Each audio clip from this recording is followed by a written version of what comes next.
The first thing you should know about my friend Andrew is that he knows most of the Seinfeld canon by heart. You probably already know this because we both quote it all the time, often subconsciously. It's woven into the fabric of our lives. Not every member of his generation can say the same. When I taught high school, I low-key used a student's Seinfeld knowledge as a barometer of pretty good parenting. The kids who knew about Festivus were probably going to be kids I really liked. The next thing you should know about Andrew is that he also knows the Rolling Stones rather well. Also a bit unusual for a millennial, and another indicator to my mind of a solid upbringing. In this case, my formula checks out. Andrew is the GOAT. I've said it before and I'll say it again. Mr. and Mrs. Bridges, thank you for raising him right.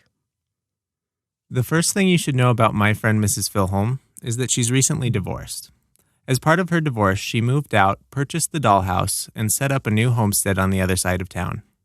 The process was long and emotional. It required weekly visits to the therapist and enrollment in a class that Mrs. Filholm refers to as Divorcity Club. The change was difficult, but it seems like Mrs. Filholm is on the other side of it now. The class ended, and Mrs. Filholm no longer requires weekly therapy sessions.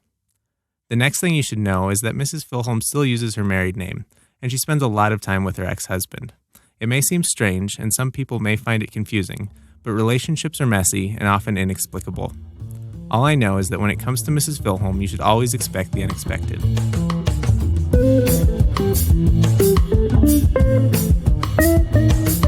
Welcome to Half My Age, a weekly show in which a 25-year-old adult and a 50-year-old child help each other make sense of the world.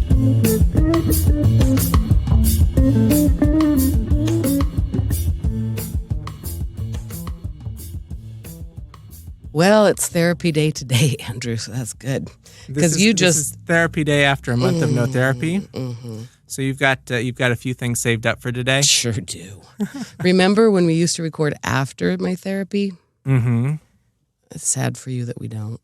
Are you going to be okay? Are we going to make it through this one? I think we'll make it through, but I'm very tired. I have a headache and my mouth doesn't seem to be working to make words today. And yeah, that's funny that you were just talking about all of those things in your opening about how I only require therapy once a month. I'm not sure if that's true yet. We might have to go to every other week for a while. I see. I'm feeling, well, you know what though, Andrew, for real, it's been I do not want to talk about it, and we are on a delayed release schedule because we're still new. But there was a school shooting in Denver, and that is, I find it hard as much as I try not to listen to the news, and actually avoided most of the news without even meaning to, didn't hear about it until late breaking. I find it hard to shed what feels like a physical pain about that. So I don't want to talk about it today. I really, really don't. I just need you to be very, very funny and make this podcast. This is my therapy today. Okay. Well, just settle in. If we solve all your problems right now in the next hour, what are you going to tell the doctor? Maybe I can go have a beer with her or something. It's really long overdue. Okay. Whew, I'm not kidding. It just feels like a heavy week. Does your week feel heavy? Not so much. Yesterday I saw that same news and it surprised me, just because it was so close to home. But I've been following the thing I'm interested to talk to you about, and maybe we can get some intergenerational dialogue going. We just had a big election in Denver this last week. Yeah. Did you have the opportunity to vote? Have you registered at your new address? No, I just used the old address. Yeah. Because the mail ballot got mailed there. Mm-hmm. Yeah. So I sent my ballot in a while ago. You sent your ballot in a while ago. There are two big issues on the Denver ballot this year. Do you remember what they are? Well, I want you to tell me because I also don't know any single thing about any election results. I am not kidding that I haven't had the news on for 48 hours. Good to know. And haven't looked. So tell me, school me. So in addition to in the electing, elections, I'm not kidding. I've been so out of it. Okay. Mm-hmm. In addition to electing a new mayor, yep. We also had two initiatives, I think. Is it an initiative when you send it to the people or a referendum? One of those. Mm-hmm. And the first one was the camping ban. And have you heard about that? What, the results of the election? No, do you know about this? Yeah, we talked about it a little bit last week. I'm not well informed. Tell our listeners. And also, we briefly mentioned it last week, but no, tell them what the referendum was about. Yeah, so Denver had and still has a camping ban. You're not allowed to pitch a tent in a public place. I don't believe you're allowed to sleep in a car on the street. And it's kind of the conversation about this particular issue was centered around homelessness. Right. And we've had a humongous increase in homelessness in the city, not just in your own backyard and in your alley, but all across the city. Mm-hmm. And it's become a big issue. You can't walk down the 16th Street Mall without seeing 20 or 30 different homeless people. If you're over near the baseball field, there are lots of homeless camps kind of near the shelters down there. So it's become a really big issue, and it was kind of what seemed like a super contentious thing. Mm-hmm. And I was wondering if you had any thoughts on that. Now that you are better acquainted with Denver's homeless population today than you were before you moved into the dollhouse. Yeah, I am. I don't. Mm-hmm. Yep, I've had some issues. I told you I called the non-emergency line for the police department twice on Saturday because a woman behind my garage, I saw her there when I was drove by, asked her if everything was okay because she was sort of lying on the, what is it, like asphalt. My alley is paved. Mm-hmm. It was an asphalt alley. So she's kind of lying half on the asphalt, half on. Anyway, I asked her if she was okay, and she told me that yes, she was fine. Oh, yes, she was fine. She just told me she was just shooting up without any distractions. And then she said, "God bless you," and I said, "God bless you too," and left because I realized she's not actually doing me any harm, and she didn't seem violent. But then at a certain point, I wanted to go actually load up paddleboards. We were going to go paddleboarding, and I do that in my alley. And she was still there. And I talked to a guy across the street about it. And I just thought that was weird that she told me she was shooting. I mean, she just said it to me. That actually took me off guard and seemed why funny. don't you just lie to me, please? Correct. It was funny. And the reason that she didn't lie to me is because she's out of her mind. And the interesting thing about that experience, anyway, so I called the police and they came and spoke to her and didn't move her.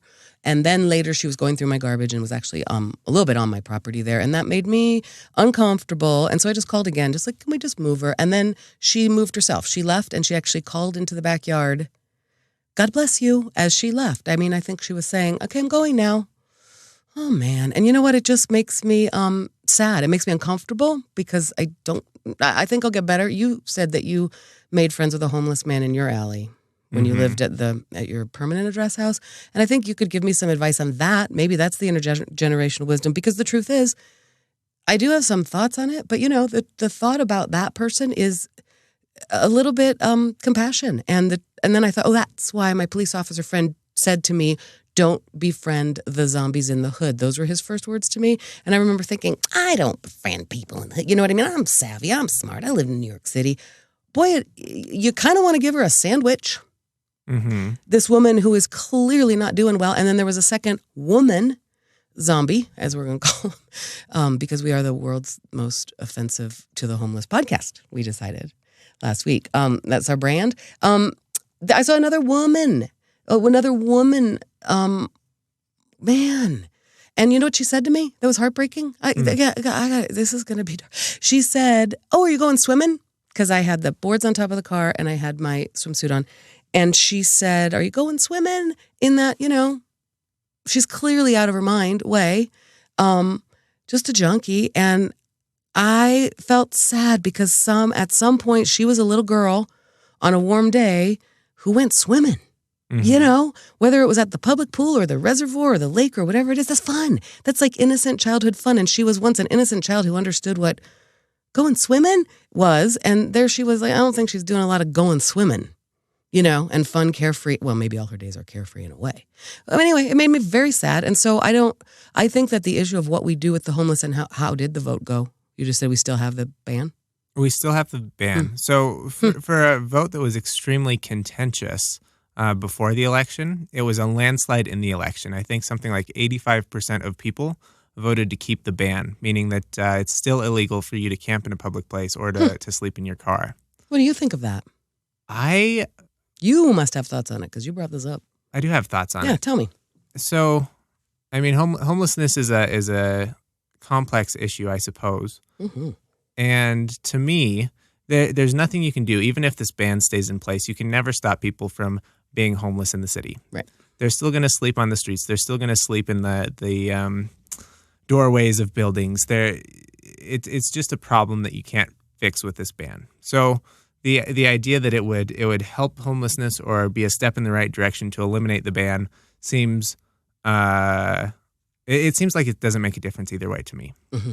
I actually voted to eliminate the ban because I think it's crazy you can't sleep in your car. That's I mean, coming from the other side of it, of someone who's just has a place to go, but Mm-hmm. maybe you're drunk at a bar or something. Why can't you go sleep in your car? Seems like a preferable option to driving your car. Yeah, but that's probably doubly illegal too. If you you may get a DUI if you sleep in your You car really drunk. might. But no, right. Yep. Okay, so you like that part of it. So, yep. Mm-hmm. Mm-hmm. But I was caught off guard by the what good does this ban do? Maybe it gives our police officers an extra tool to handle a situation. Maybe you've got nothing else to bring this person up on charges, but you can force them to move along because we have this law. Mm-hmm. But then what? Mm-hmm. That doesn't. Can you imagine any harm it might do? I mean, it's harming people. Perhaps. I mean, if people are being arrested on this or being ticketed or whatever, I can see that it's harming them. Mm-hmm. But I can't imagine that we're throwing people in jail over this. Right. I think part of it, I would think the argument is, dignity. You're criminalizing their plight. That kind of thing. But right, might be harming them. That seems like it might cost resources if we're really prosecuting. But like you said, no one's acting on it. The whole thing sort of feels like performative all the way around. It does kind of, doesn't it? Yeah. And I know that in one of the motorcycle documentaries I like called Long Way Round, they talk about one of the most difficult places to camp in the world is the United States, because we do have laws like these, and they're not. I don't think they're unique to Denver. I think they're kind of universal across our urban areas, and it's kind of interesting to think about. You can go anywhere else in the world and pitch a tent in most places and be totally fine. Mm-hmm. You could be a traveler, you could be a homeless person, you could be whatever, and it doesn't make a difference. But for some reason, we're extremely opposed to the idea of people camping, probably because the only people camping in these places are homeless people. Right. But by kicking the homeless people out or making it illegal for the homeless people to be there, you don't get a cleaner park. You just get people breaking the law where they otherwise wouldn't be breaking the law. Yeah. So I'm a little bit surprised by it. And I suppose that we do have things like hostels and stuff. I mean, there are international travelers and hostels in big cities in America, and I suppose those are people who might be pitching tents and maybe are in the mountains as they're walking across. You know what I mean? I mean, we may very well have in this country different varieties of people camping in urban places if it were allowed and if it were culturally acceptable, I suppose. Mm-hmm. So the law itself feels like play acting either way. Right. I don't think having the law or not having the law seems to make a difference. I mean, if we really wanted, now, like you're saying, if we wanted to throw homeless people in jail, I guess, right, but we don't. We don't even seem to want to. There's, like you said, it seems like nothing really is done.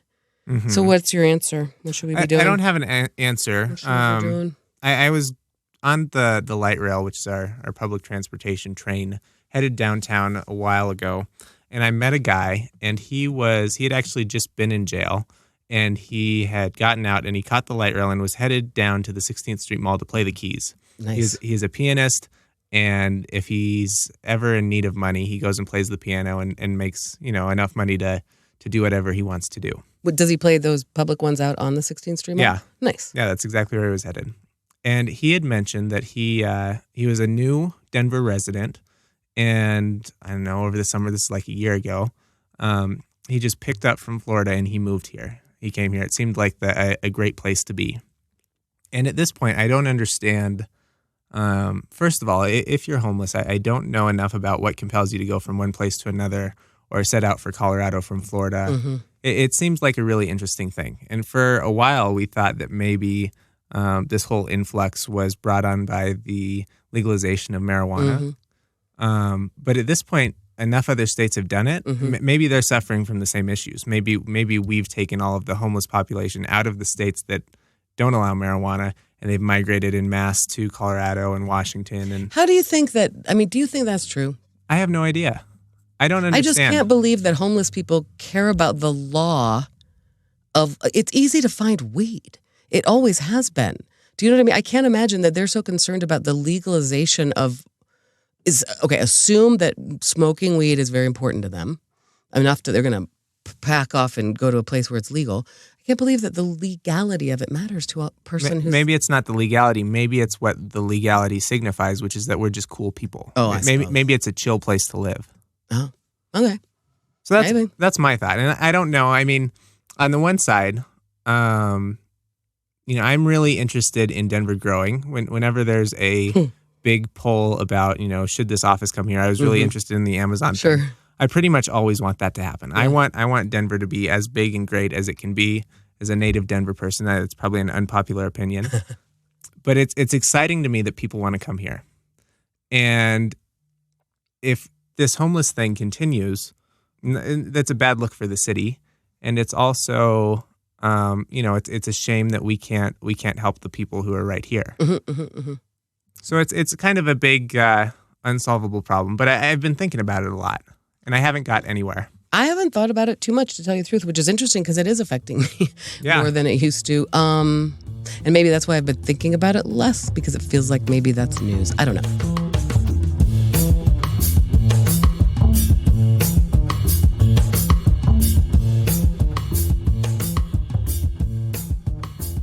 What are the causes of homelessness? You said it's a complicated problem. What do you think is complicated? Also, can I tell you something? I listened to our last 2 weeks.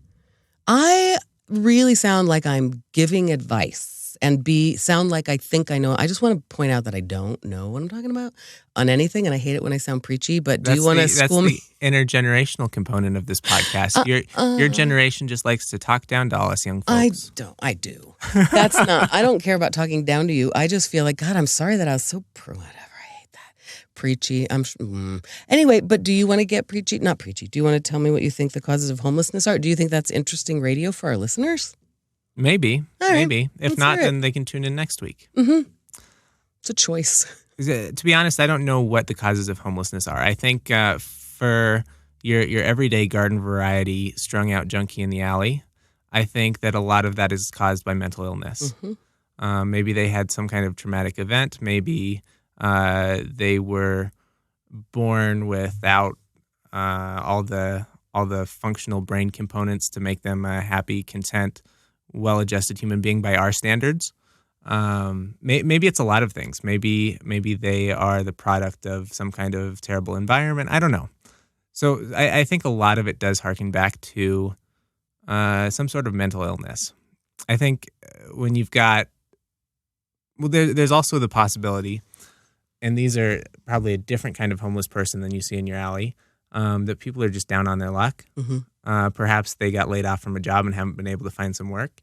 And even with today's impressive jobs and hiring figures, I suppose these people are still out there. And it happens all the time.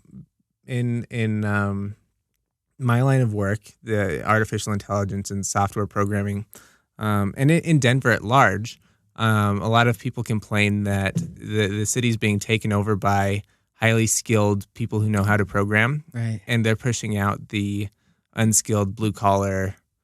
The cost of living has gone up quite a bit in Denver because we do have so many software jobs coming in, which makes Denver unaffordable to live for people who are less employed. Right. So I don't know. I don't know what's going on here. But it does seem to be an issue. And I know that San Francisco struggles with this. New York struggles with this. It seems to be a universal problem. And I don't know who solves it the best. I don't know who solves it. Do you know? I don't either. That's an interesting thing. And it's not something that I have particularly been thinking about. So I think I will now. I mean, I've been thinking about who solves things like, how do we take care of Alzheimer's patients? You know what I mean? I mean, like, seriously, looking at stuff like that. How do other countries do it? There do appear to be places that seem to do that better than others, or, approaches to it. So I'm kind of interested in those like big tangled questions. Homelessness, I haven't thought about for a long time in that way and looked into it, but I know. I mean, and there have been programs here and there in a lot of ways. Well, I think we should do some research into what to do about it or what people are doing about it. I'm interested to know, what do you think I left out? Why are people homeless? We hear stories. There are some people who choose to be. There are some people who choose to be because they do not choose to live by the by societal bounds, rules, norms, right? There are some people, we hear about that. There was a book called Glass Castle. Is that perhaps right? That came up last night. I think Delaney read it recently. Oh, did she? And I believe that's it. And it was by a woman. It was about autobiography, memoir, really, I suppose. About a woman who grew up with parents who kind of chose to be homeless. Yeah, eventually actually homeless. Yeah, The Glass Castle, a memoir. So I'll put that in show notes. Anyway, so and I think that she said her parents in their own way as a couple made these choices, So I suppose that's it. But no, I don't think you left anything out. I mean, housing prices, available housing. I think it's often mental illness, and it's often, right. To me, there's a certain down on your luck. Yes. And those are often the people probably who might go to shelters, right? Because that's the problem. I think one of the big problems right now is there just aren't enough beds. There are homeless shelters. They're overcrowded. People. Mm-hmm. Yeah, and that's what I mean. And so, but there are people who try that, right? Who go to halfway kind of house play. Like they are down on their luck and they are trying to pull themselves back up, or they've just gotten out of jail for something they did and they're trying to get better, right? They're trying to rehabilitate. But I don't know. No, I think you hit those are the causes. I think that's right as far as I know. And that's my point. I kind of like to look at it and do some research. I really haven't thought about the problem on a deeper level for a long time. And I know that there are approaches to serving it. I mean, both to, quote, fixing it, right? Like what do we do about this problem? And then, of course, Catholic school, all school children, there are the approaches to serving it, right? Is to food drives and serving in those kitchens and, serving in homeless shelters and things like that and trying to give more options. So, that's the addressing the immediate need. Mm-hmm. And then there's the bigger question of systemically, what's going on and how do you handle that? What do you do about it? When you see someone asking for money on the side of the road or as you're walking by, what's your response? I have mixed. It depends. Depends on my day, depends on who I'm with, depends on when I see somebody, when I'm driving, I almost never give money just because I'm a woman alone in a car, to tell you the truth. And it just worries me. But I often, if I see somebody on the street, because I just go, you know what, whatever has happened in their life that they're asking me for money, their day is worse than mine. So I often give money. If it's convenient, if I have $1 on me, that kind of thing. I will not often stand there and open my purse, my bougie purse, and open my fancy leather wallet and let them see if, you know what I mean? Right. I understand also that maybe always people are just shaking you down. But I mean, often if I'm walking and somebody's begging, I often think, well, whatever, I don't care. Their day is worse than mine. Here's $1. But that actually doesn't happen to me very often because I usually see them when I'm driving or in a place where I'm worried about my safety and security. And I'm not engaging with that. Sorry. Mm-hmm. I'm not doing it. On this gas station a block away from my house, I'm not opening my purse there, And that's kind of my default response too is to not engage. Mm-hmm. Especially, we keep talking about the 16th Street Mall, but some of the homelessness down there, it's become super aggressive, and it's a little bit frightening just to be down there and be pestered for $1. See, that's what I was wondering is how much of it, and at what point does it become actually like it's a not a great look for Denver, like you were saying, but at what point does it actually become aggressively and noticeable to visitors to our city? And I don't like aggressive. That feels like gypsies in Rome or something, like that's real annoying. Mm-hmm. Yeah, it does. It feels just like gypsies in Rome. Mm-hmm. I had a gypsy try to steal my change out of the train ticket machine. My dad had his wallet stolen in Rome by his first day, and he was a world traveler at the time. Traveled often internationally for work, and the first day there was absolutely pickpocketed, like classic story on the train. First day there. My mom and dad are on vacation. Unbelievable. You know who I like to engage even less than homeless people or people who are begging?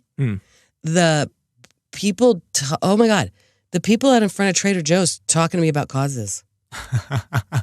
It's the same kind of thing. Some are aggressive. Okay, and one was aggressive recently. I literally was carrying so many things in my hand that he said, I see you have your hands full. And I went, right? And I kept walking really fast because it really was kind of comical how much crap I was carrying without putting it in a cart. And because, Trader Joe's parking lots are always hazardous. So I don't want to go with a cart. If I have to add that, it just complicates things. So I'm carrying all this stuff. He said, I see your arms are really, whatever. I see your hands are really full. And I said, right? And he said, but something, Doctors Without Borders. And I said, yeah, sorry. And I just kept walking. And he said, well, what did he say? People are dying, but enjoy your day or something like that. And I went, wow. Nice. Wow. Okay, if you don't mind killing people, carry on, lady, with your groceries and your largesse. Oh my God. So I hate that even worse than I hate homeless people asking me for money. I even hate more than that. I'm going to go down with a real unpopular opinion here. Uh-oh. I hate Girl Scouts selling cookies in front of stores during Girl Scout cookie season because boy, do I feel like a bad guy if I don't buy a $4 box of cookie from those smiling, sweet little girls. I feel like a jerk, but I don't want to buy the cookies and I don't want to feel like a jerk. How do you feel about them standing out there? I mean, fortunately, I've never had to sell anything outside of the grocery store. But to be honest, I've never bought cookies from the people outside the grocery store. Generally, there's enough people around me who get tricked into buying cookies first, that I'm usually the beneficiary of several boxes of Girl Scout cookies. Me too. And I've got nieces and neighbors. And That's right. You've got people in the rest of your life selling you Girl Scout cookies, so you're already covered. It's hard not to buy 100 boxes of Girl Scout cookies every year, really, and fine. And I don't even eat them. I don't even like them.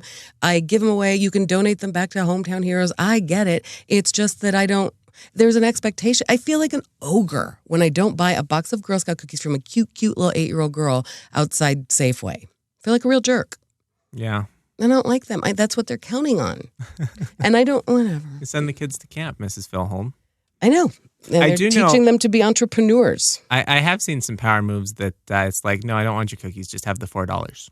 That's also a... I know. Here's the other thing. I have done that. I don't have the $4 on me. I don't have the cash. It's a whole thing. Like they'll go, we take a check. I mean, that I don't often carry cash, honestly. So it's not that, doesn't matter. Really, that's a horrible opinion to express. And I'm happy to buy Girl Scout cookies from anyone who wants me to buy them. But I don't like, I don't like anybody standing out girls stores. outside of Trader Joe's. I don't like it. I don't like being accosted. Before you express any other unpopular opinions, I want to ask you about the other ballot initiative. Do you know about the other one? I think. What are you going to say?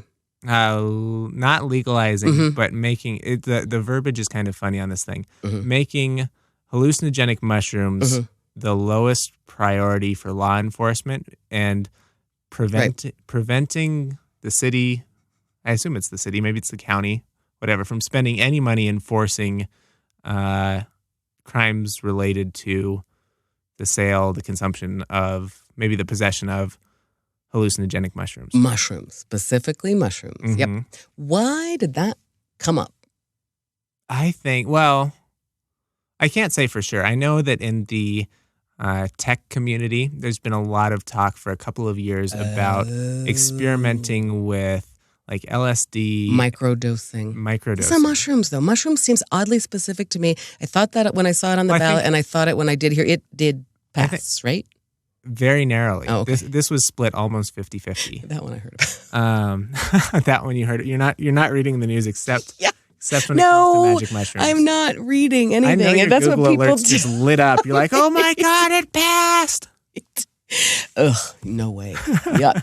Okay, but that's what I get it. Okay, so I agreed. Like the microdosing thing. No, that's a thing that's entered the culture for sure, is people saying psychedelic drugs are not drugs.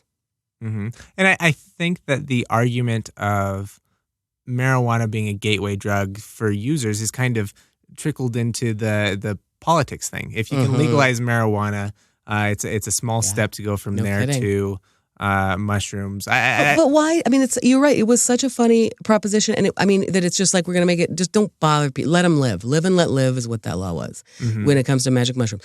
What, I mean, is there a huge problem with, is this like a Red Rocks thing? Is this because Dave Matthews comes here for I mean, is it a Fish concert thing?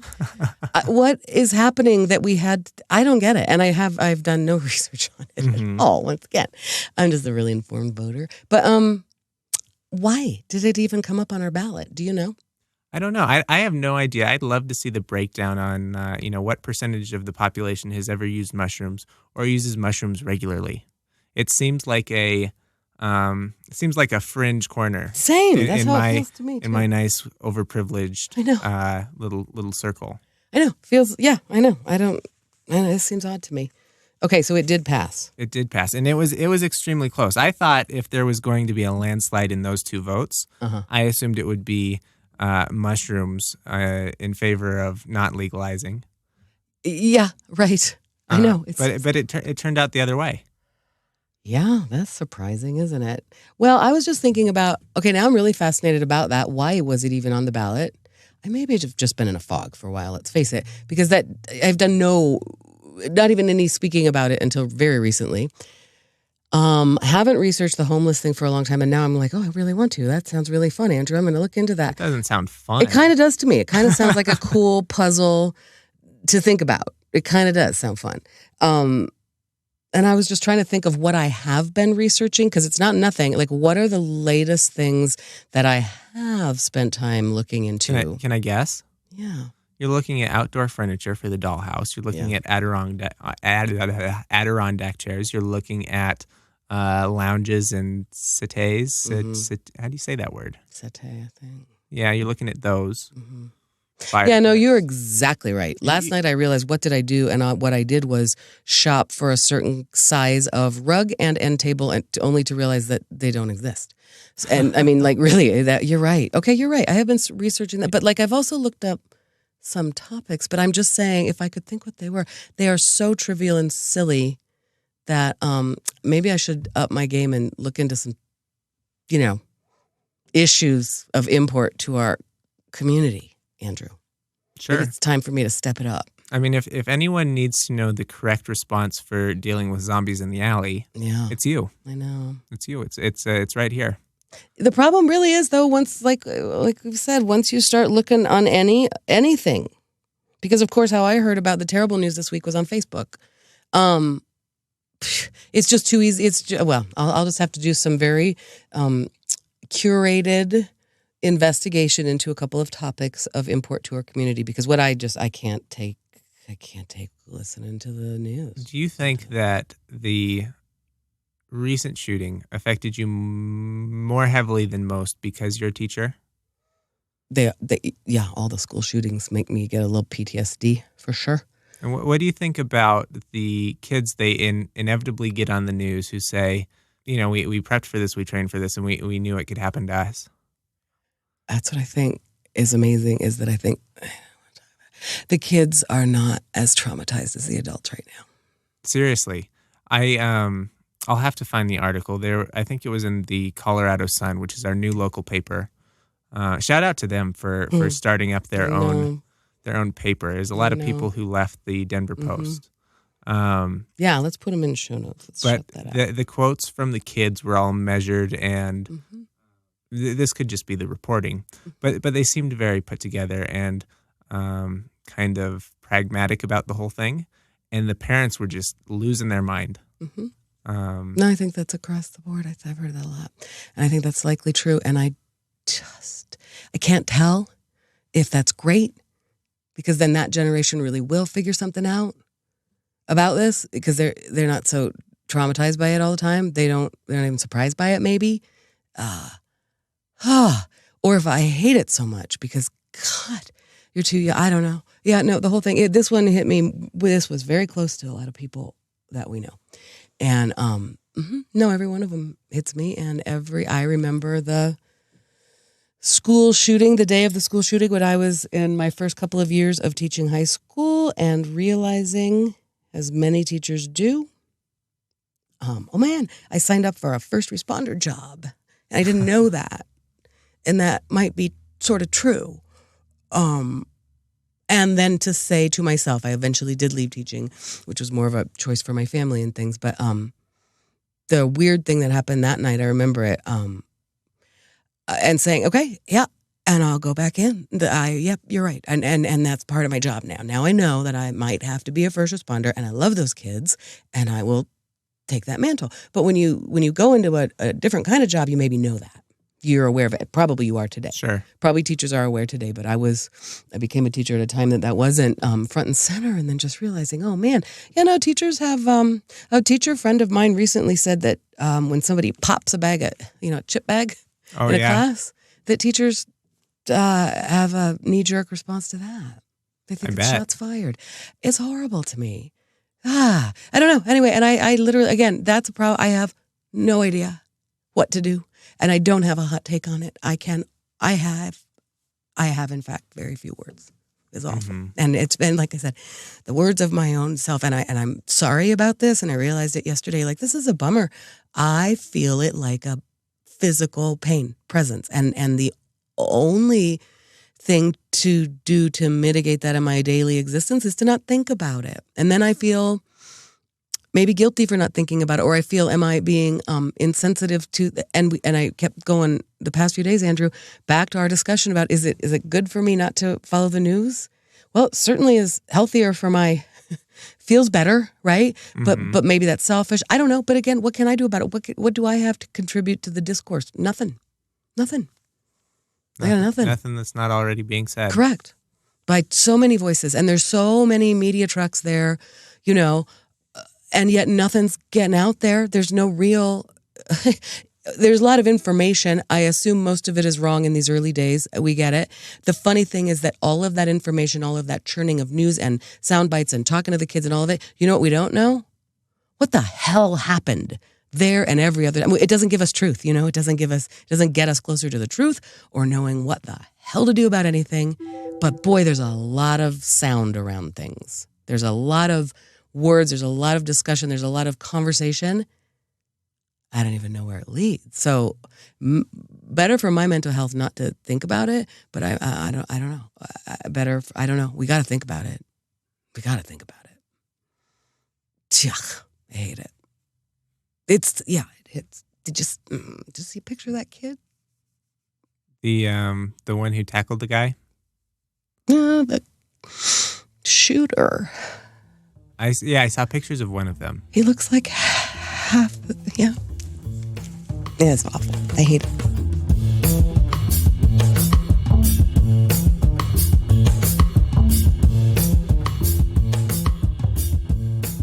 Okay, I'm not kidding, Andrew. Do you want to tell me a joke?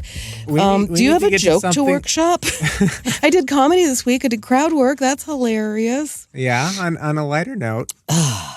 Tell me about, you did some comedy this week? I did crowd work. We've talked about it here. It was funny. The last time I did it, we talked about it on the podcast, so I don't need to say too much about it. But my God, I think that's fun. And I don't even really know why, because it's never very good. I mean, you don't go and kill. Very few of us kills at 3 minutes with a microphone, with only crowd work. By the way, in a room of mostly other comics. And the truth is, other comics are being pretty generous. They know they have to play along, or otherwise it doesn't work, right? So people are being good. But anyway, it was so fun. I don't know why. Why is that fun? Like to go and eat shit, kind of, for 3 minutes, and then again, I always learn. Come home, watch the tape. It was fun. It was so fun. Crowd work is so fun. It is like the adrenaline, I guess, that's going on when you're out there. I can't tell if I feel either like I've been blinded for 3 minutes, like when it's done, or that the lights were on so bright. It's like that, like you're just so, and especially doing crowd work, also doing just a set, you feel like all of your sort of receptors are on high alert because you're like, you're watching. You don't want to lose control. And that's the funny thing to realize, and you can see it. No, nowhere near being out of control because I have the microphone. You know what I mean? And so I worked on that. I worked on sort of like controlling it and taking it the way I wanted to. I tried to work on being funnier this time, and I failed on that count. I didn't say anything very funny. I probably did. But I also worked on trying to have more like relaxed conversation, and that worked anyway. So when I watched the set, I am proud of it. It was not like blow anybody out of the water, but I can see it as a learning. It's fun. How much time did you have? 3 3 minutes. 3 minutes. And how can I ask you how you tracked your time? Did you by Oh, chance? in this case. Did you by chance use a watch you bought from Flaneur Watches? I didn't, because the only Flaneur watch that I'm interested in is that Swatch. I wonder if it's still on the website. It might still be. I know. I kind of do like that one. Is that a Swatch? Can be anybody's. It can be man, woman, dog. It can be a dog Sure, watch. it's probably a unisex watch. Unisex. No, Andrew, the actual truth of that is that they time it on a screen behind you for crowd work only. It's timing, and a heck of a lot of people stopped and would look back and go, "Oh crap!" Behind you. Well, right, because you're out you're working so the crowd. Audience can. Yes, and the audience counts you down at 10 on purpose. Like, they're told to do that, and they're also told if you get sick of them, if they're sucking, you can flash the light at them. Your phone is the same light that we use to give them time, so you have the power to shut these people down. And I'm going, I come to this thing very nervous, and I am trying to remind myself of the very, very low stakes, and then the guy is like trying to raise the stakes. Funny. No, so that's how they count it there, which just adds to the comedy drama. But I should consider getting a wristwatch, because it would be nice to count my time on my wrist when I'm doing a set. It it's sure would. Very important. And then you won't have to look back behind you and let the audience know that you're waiting for this thing to end. I know. So but where I should go where to do that again? So, Mrs. Filholm, let me tell you about Flaneur Watches, FlaneurWatches.com. All right. Flaneur is an independently owned and operated watch dealer based in Denver, Colorado. That's where we live. That's right here. This is in our own backyard. Buy local. That's right. Shop local. Mm-hmm. And Flaneur specializes in rare and vintage mechanical watches. They pride themselves in being the absolute best option to buy, sell, and trade watches. You will not find higher cash offers, lower consignment fees, or better customer service anywhere. Flaneur, promise to give you the time and care that your watch deserves every time. Trust us with your watch buying and selling process, and we will treat you as family. Visit FlaneurWatches.com today to find out more. That's Flaneur, FLANEUR, watches, normal spelling, FlaneurWatches.com. Beautiful ad read, Andrew. Thank you. You're a professional voice talent now.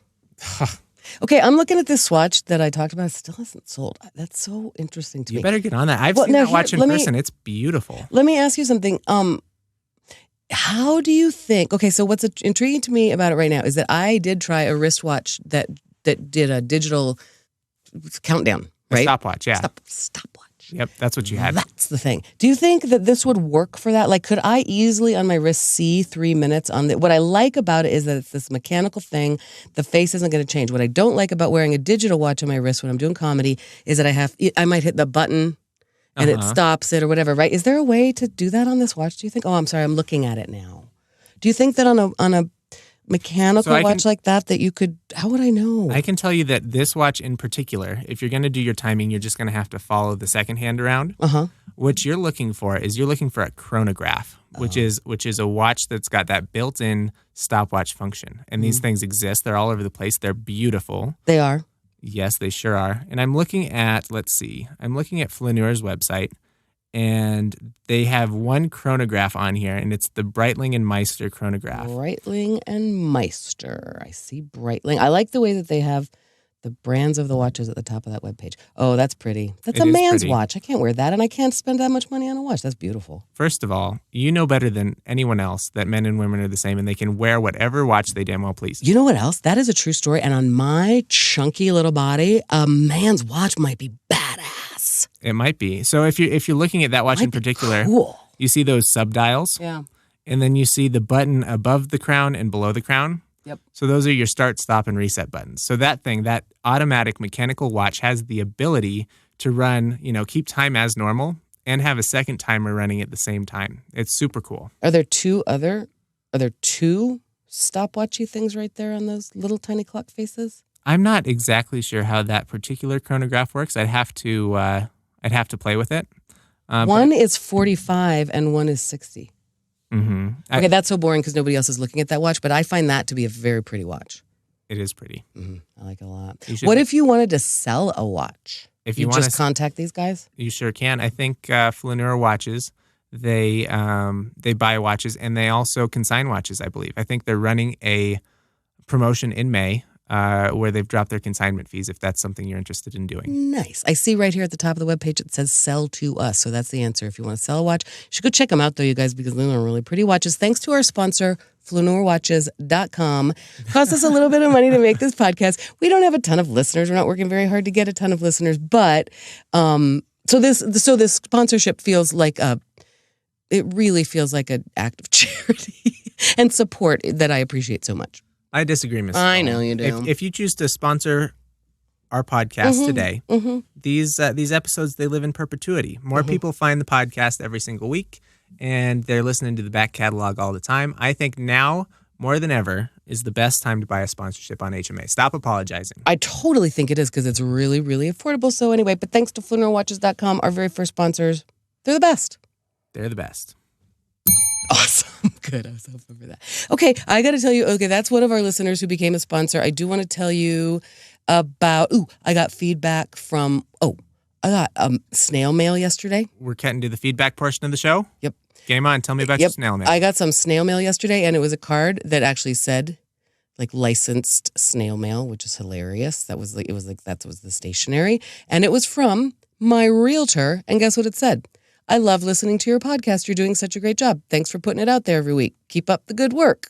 Wow. Adorable. Shout out, realtor. I know. And I know that snail mail is her love language, so it was a very loving thing that she did. She also came and saw my comedy show. She's amazing, and actually maybe she should be a sponsor. I'd be happy to talk about her services.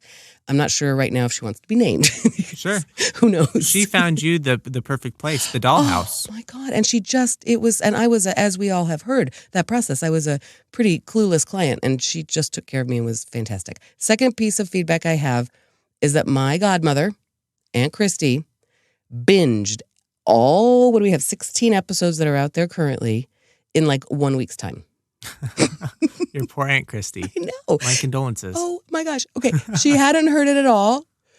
She figured out how to do it. She couldn't get enough. And okay, you may be very surprised to hear, Andrew, that Aunt Christy thinks it is wonderful. I don't think Aunt Christy's ever said a mean thing in her life. I know. And especially not about me. You know Aunt Christy. You've met Aunt Christy. You knew about her before meeting her because of things like I would play you a voicemail that she would leave. Because sometimes she leaves voicemails that if everyone should have someone in their life, leave them voicemails like this. Because you just keep them. And if you're having a bad day, you go and you listen to Aunt Christy who's saying things like how I am a very precious, precious person. And I am, and so she reminded me. So you might not be surprised to hear that she thinks it's wonderful. And she said, specifically, Lisa, I'm not sure I could pick Andrew out of a crowd. I've only met him a couple of times, and it's been great. But she goes, but now I really know him. And Andrew, she thinks you are just wonderful. Thank you so much, Aunt Christy. I mean, you got Aunt Christy. Like she was not going to be on your side. Well, I know. So anyway, that's amazing. Hi, Aunt Christy. My crazy, crazy godmother. She kind of makes me make a little more sense once you meet Aunt Christy, don't you think? I think my children had discovered that at a certain point in their adolescence. Like, oh, okay, we go up to that part of the family. Aha. My mom makes it's like I'm in context there. Lane girls, shout out. Shout out Aunt Christy. All the Lane girls.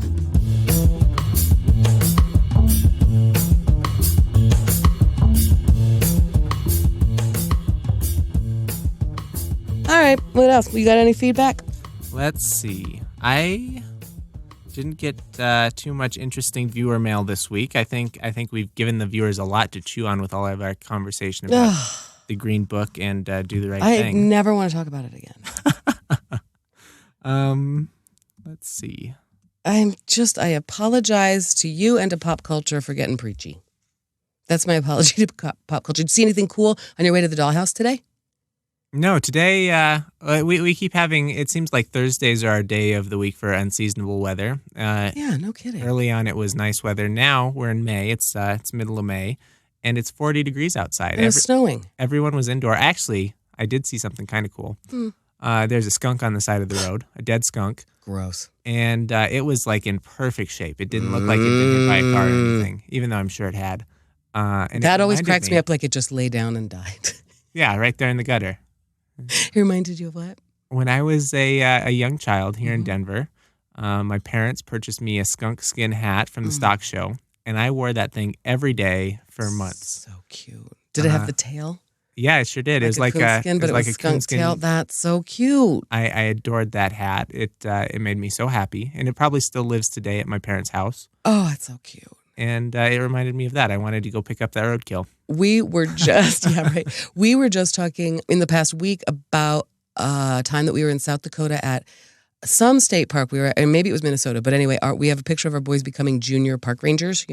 At the national park or the state park, whatever it was, taking their little oath, getting their badge, and they were wearing coonskin caps, or at least one of them was, because that was that was the style. Oh, and for a little boy, you're playing Daniel Boone and stuff. It's so cute. Do you think that young boys today still have that same fascination with coonskin hats? Yeah, they do. Totally, 100%. How do they even know? I know. Daniel Where do Boone? they get it? I mean, they don't probably know. Okay, let's think about that. There's got to be. Okay, I think my kids knew about it from some. Probably from Disney. They've been to Disneyland and they've been on the canoe ride. That kind of stuff. And also just like there are some old, like my kids had some videos that they watched that were like about fables in America. You know what I mean? Like Paul Bunyan and that kind of thing. So maybe along those lines. I don't know. But you know what? In every national park, you see them for sale. Huh. Little coonskin cap. It's been so long that I've looked at the gift shop section of a national park. Right. We could do it at the state park. I bet they have them out there at Cherry Creek State Park where we go paddleboarding.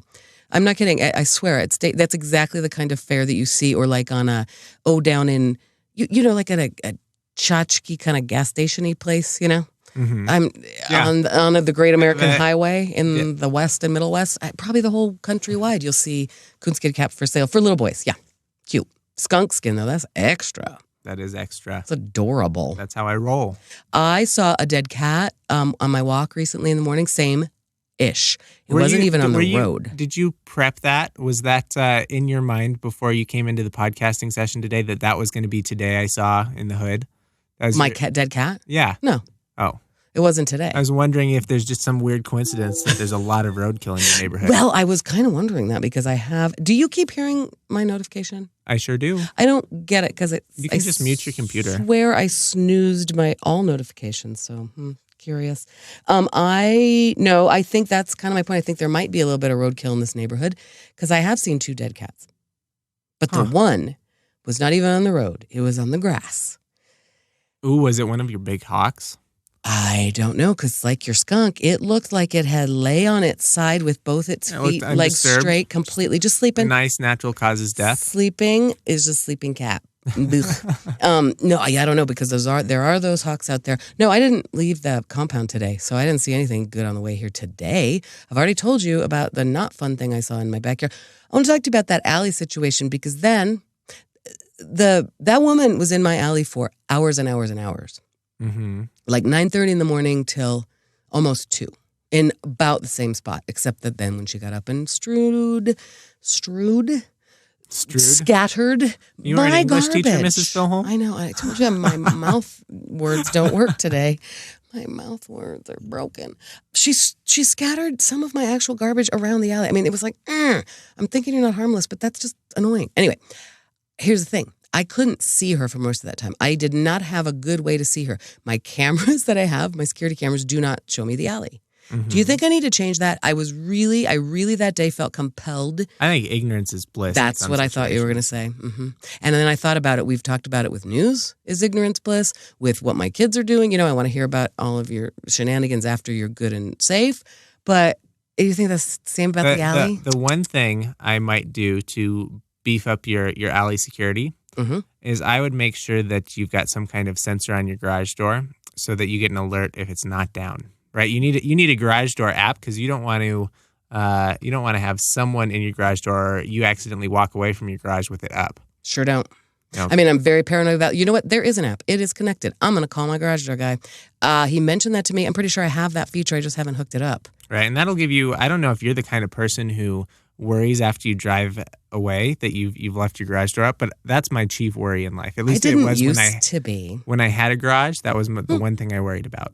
I have literally been worried about that. I've been talking to people about how do I make sure. How do I put something in place? Take a picture of it every day.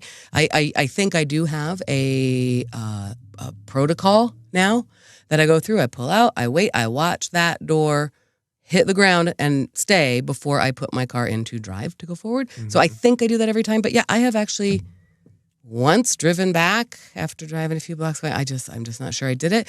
And once, because he's closer than I am to my house from work, Tal came by in the middle of the day to check on it for me because I was actually paranoid. That is a new well, I haven't parked in a garage like ever in my life, right? So the garage door open thing is a brand new thing for me.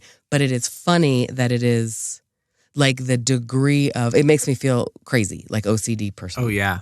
Yeah, that's when I say it's one of my chief worries, it really is one of the things is, did I lock the door? Did I close the garage door?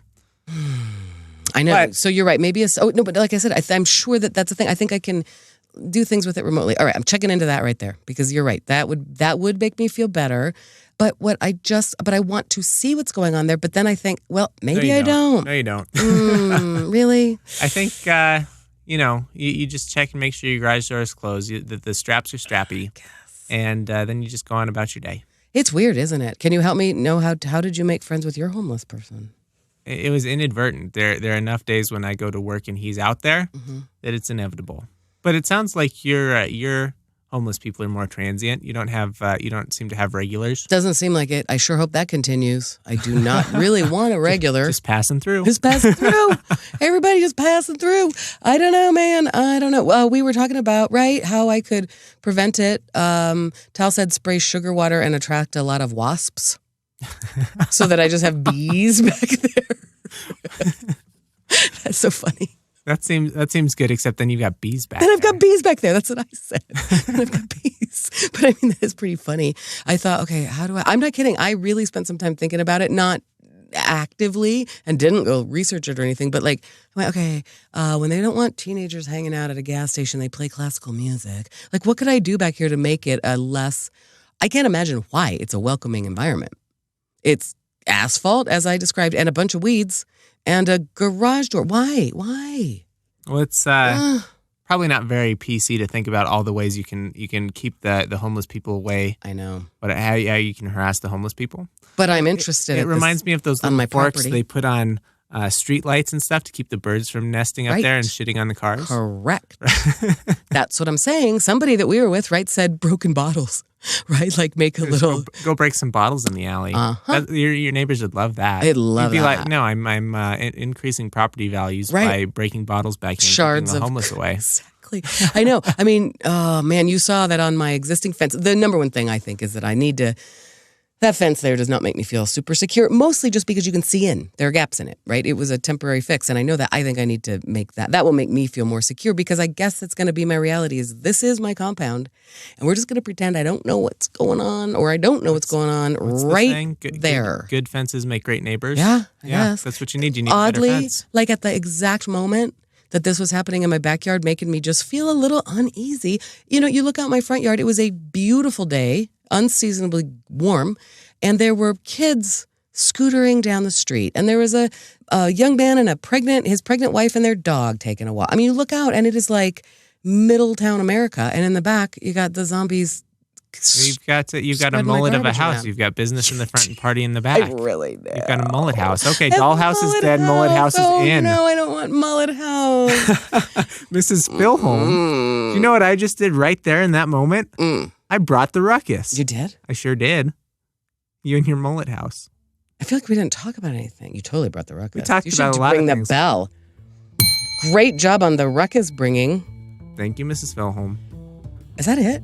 I think it is. Oh, okay. Yeah. Bye, Andrew. When you bring the ruckus, that's it. Okay, great. Bye. Bye, Mrs. Filholm.